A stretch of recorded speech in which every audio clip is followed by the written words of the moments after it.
Pregnant सास।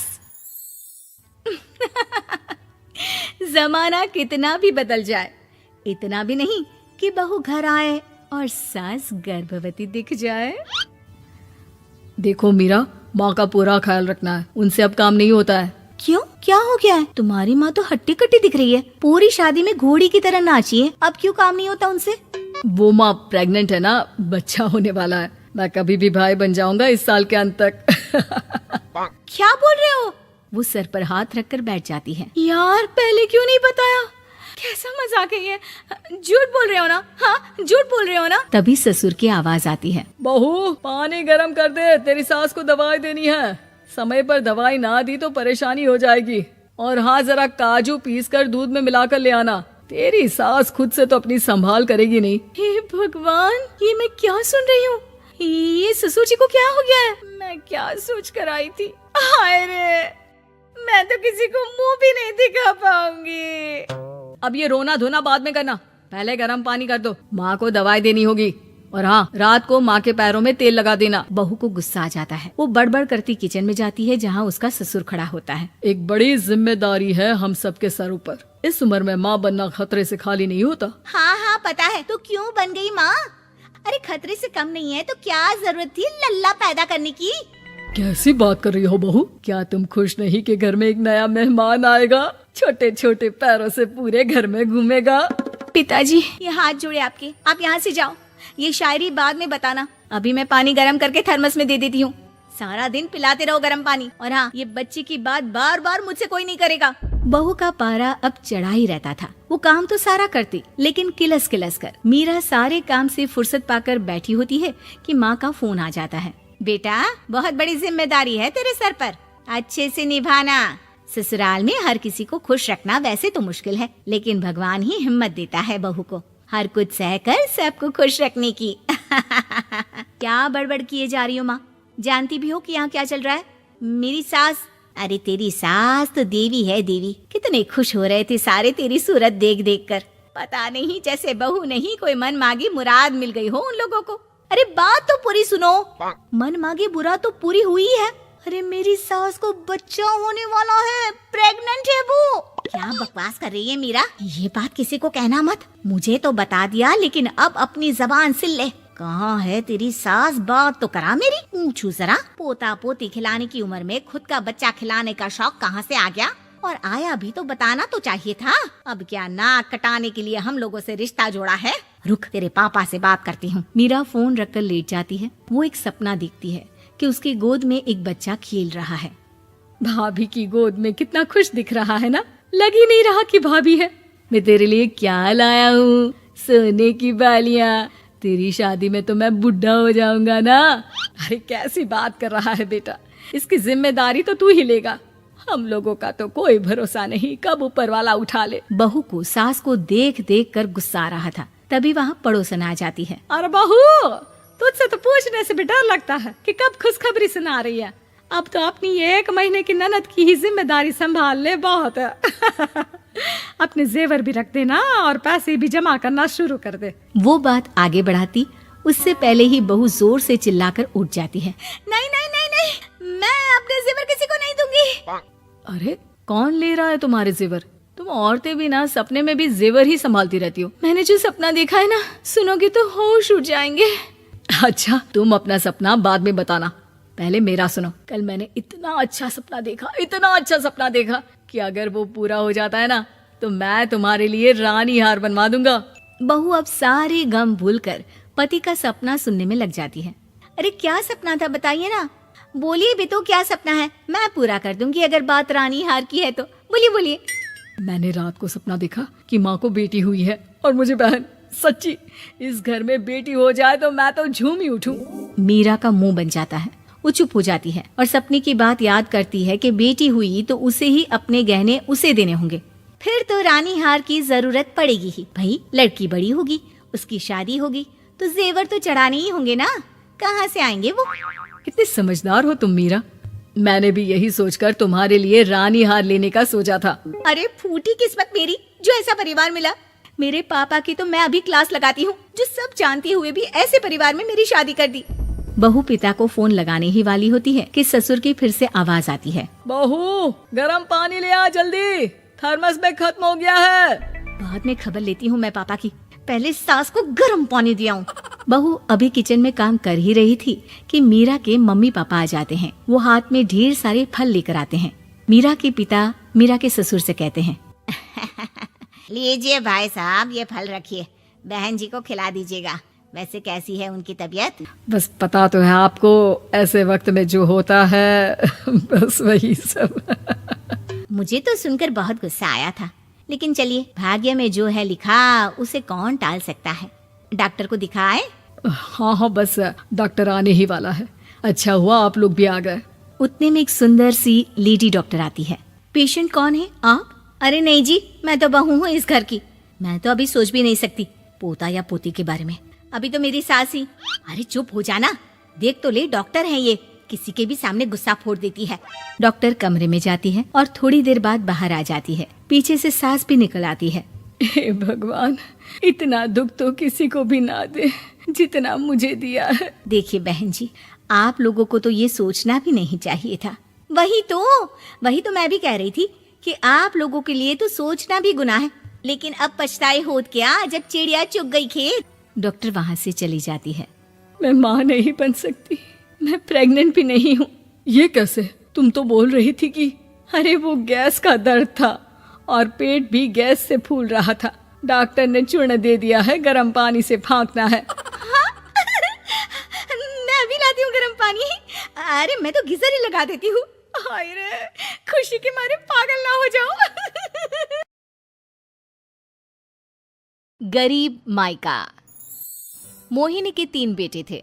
पति खूब अच्छा कमाता और बड़े घर के ऐश सब था मोहिनी के जीवन में, लेकिन एक चीज जो नहीं थी वो थी सुकून। मेरी बहन और मेरा भाई दोनों गरीब, लेकिन मैं मेरे पास तो नोट की बरसात है। तभी मोहिनी की बहन बीना उसके दरवाजे आ जाती है। अरे मोहिनी, कैसी है? मेरे घर में ना सिलेंडर खत्म हो गया है। तेरे पास तो इतने पैसे हैं, भरवा देना मेरा सिलेंडर। पैसे जैसे ही आ जाएंगे मैं दे दूंगी। तभी मोहिनी का पति राकेश आ जाता है। क्या है बिना, ये अपने घर की परेशानी हम लोगों के घर ना गाया करो। तुम्हारी बहन को तुम लोगों पर तरस आ जाता है और वो पैसे देने लग जाती है। मुझे ये बिल्कुल पसंद नहीं है। ओ जीजा जी, नहीं, मैं तो वो बस। अच्छा, मैं चलती हूँ। बीना वहां से चली जाती है। उसके जाने के बाद, अच्छा किया जो आपने सुना दिया। अरे न जाने क्या सोचकर मेरे घर आ जाती है कि जैसे यहाँ तो भंडारा भरा है। अरे कितना तो दे दिया। अच्छा जी, जरा 1000 तो देना। वो बिन्नी दीदी है ना, उनके घर जा रही हूँ।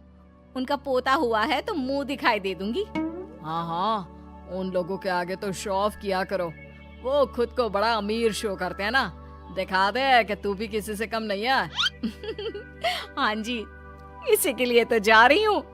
मोहिनी तैयार होकर अपनी बुआ की बेटी के घर जाती है, जहाँ उसके पोते का कार्यक्रम चल रहा होता है।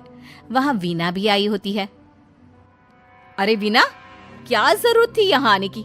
तेरे घर पर गैस नहीं है तो वो भरा लेती। क्या करूं मोहिनी, बुआ को बुरा लग जाता नहीं जाती तो।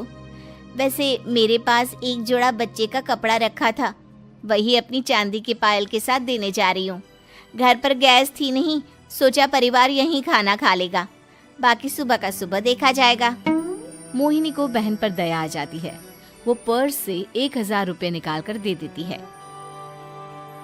ले वीना, लेकिन पैसे वापस कर देना, तेरे जीजाजी हिसाब लेते हैं। मोहिनी भी क्या करती, गरीबी में बहन का सहारा ही उसके जीवन जीने का आधार था। फिर एक रोज, सुनिए, भाई के घर बेटी हुई है, मुझे माँ के पास जाना होगा। अरे उस घर में ना कूलर है ना एसी, कैसे रहोगी तुम? हाँ, वही सोच रही हूँ कि अकेली जाऊं, बच्चों को साथ ना ले जाऊं। चले जाओ, लेकिन ये जो तुम अपने गरीब परिवार से मिलने चली जाती हो ना, मुझे बिल्कुल अच्छा नहीं लगता। पता नहीं मैं भी कैसे मैनेज करती हूँ, लेकिन क्या करूँ। मोहिनी भाई भाभी के घर आती है। मोहिनी, कैसे आना हुआ? तू यहाँ हम लोगों के घर रह लेगी या फिर किसी होटल में रहेगी? क्या हो गया है माँ? मोहिनी को क्यों ऐसे बोल रहे हैं आप? अरे तू नहीं जानती अपनी ननद को, पैसे वाली है ना, तो ऐड कुछ ज्यादा ही है। मोहिनी को माँ की बात का बुरा नहीं लगता है, क्योंकि उसे पता ही नहीं चलता कि माँ उसे जली कटी सुना रही है। वो भाभी की बच्ची के साथ लेन देन करती है और वहाँ से चली जाती है उसके जाने के बाद। माँ, क्यों आप मोहिनी को इतनी सारी बातें सुनाती हो? भाई का बेटा बोल पड़ता है। माँ, क्योंकि दादी जानती है कि बुआ के अंदर घमंड है। सही बोल रहा है मोहन। बहू भले तुझे ना दिखता हो, लेकिन मुझे और मोहन को दिखता है कि वो कितनी घमंडी है। मोहिनी मायके आती है जहाँ गरीबी के कारण चीजें कम होती हैं। इस मोहन के बच्चे को काम पर लगा दो ना, किसी दुकान या किसी होटल में। बर्तन बर्तन धो लिया करेगा, कम से कम 4 पैसे और आएंगे घर में। देख मोहिनी, माना तेरे पास पैसा है, लेकिन तेरे भाई के दिन इतने भी बुरे नहीं चल रहे कि वो अपने बच्चे की पढ़ाई रुकवाकर उससे बर्तन धुलवाए। मोहन माँ की ओर देखता है, जैसे आंखों से बोल रहा हो, देख लिया बुआ का हाल। हाँ मोहिनी, बात तो सही है, लेकिन अभी मोहन को पढ़ना है। आखिर तुम भी तो अपने दोनों बेटों को पढ़ा रही हो ना। मेरे बेटों से कैसे कंपेयर कर सकती हैं आप? अरे वो तो कलेक्टर बनेंगे। हाँ, कल को वो मोहन को नौकरी में रख लेंगे, क्यों? मोहिनी कुछ दिन और रहकर चली जाती है। धीरे धीरे दिन बीतता है। मोहन बड़ा होता है और कड़ी मेहनत से सफल भी हो जाता है। मोहिनी, माँ के जाने के बाद तो तुमने भाई भाभी के घर जाना छोड़ ही दिया, क्यों? वो क्या है ना, उन लोगों का घर छोटा है, मेरे बच्चे जाना ही नहीं चाहते। पर तुझे क्यों अचानक मायके की बात याद आ गई? यार, मेरा तो मायका है, भाई भाभी है, मेरा तो आना जाना लगा ही रहता है। हाँ, क्योंकि तुझे आदत है ना ऐसे छोटे से घर में और कम पैसे में रहने की। वैसे क्या खबर है आजकल मायके की अपने? अब वो घर छोटा और कम पैसे का नहीं रहा, क्योंकि मोहन तो बहुत बड़ा आदमी बन गया है। फिर क्या? मोहिनी भाभी को फोन करती है। मोहन किसी बड़ी कंपनी का मैनेजर हो गया है क्या भाभी? क्या ये सच है? हाँ मोहिनी दीदी, अब तो हम लोगों के गरीबी के दिन कट गए। आपके भाई ने कोई अच्छे कर्म किए होंगे, जो हम लोगों का बेटा इतना अच्छा कमा रहा है। देख लो भाभी, पहले भी आपने कई गलतियां की थी, आप थोड़ा संभल कर चलना। भाभी को मोहिनी की बात समझ में नहीं आती कि वो क्या कहना चाहती है। फिर एक दिन वीना मोहिनी से कहती है, मोहिनी, हमारा भतीजा मोहन अच्छा कमा रहा है, क्यों ना मैं अपने बेटे की नौकरी के लिए उससे बात करूं? अरे बुआ का बेटा है, ये सोचकर मदद तो करेगा ना। हाँ हाँ, क्यों नहीं करेगा, उसके बुरे दिन में तो हम भी खड़े थे। मोहन को वीना फोन करती है और अपने बेटे की मदद करने की बात करती है। हाँ हाँ बुआ, क्यों नहीं, आप सिद्धार्थ को भेज दें, मैं अपनी ही कंपनी में उसकी नौकरी करवा देता हूँ। दिन बीतते हैं, अब वीना के हालात भी अच्छे हो जाते हैं।